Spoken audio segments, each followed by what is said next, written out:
Hulk, এটা কোন style রে বাবা? কাকু, স্টাইল না করলে বউ পাওয়া যায় না। ডিডা,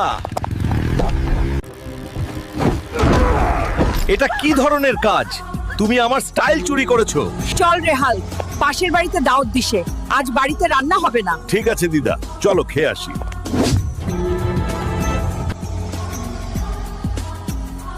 এগুলো কি খাওয়া যায় নাকি? মাংস না দিলে আজ ভাত খাবো না। চুপ করো, কি করছো? মাংস না দিলে ভাত খাবো না। মাংস ছাড়া খেলে আমার পাছা গরম হয়ে যায় সব সময়। তোমরা সবাই এখানে থাকো, আমি এখনই যাচ্ছি। বড় দেখে আরেকটা গরু ধরে আনছি, তারপর সবাই বসে পাছা ঠান্ডা করে মাংস দিয়ে ভাত খাবো। হাল্ক আবার শুরু করলো রে। এখানে তো বড় বড় গরু থাকে, এখন তো হালার পুত কাউকেই দেখতাছি না। এই হালার পুত, সিংহ দাঁড়া, নাইলে তোর মানজা ভেঙে দিব। এই সিংহ, আমি একটা গরু কোথায় পাবো? আমাকে তাড়াতাড়ি নিয়ে চলো।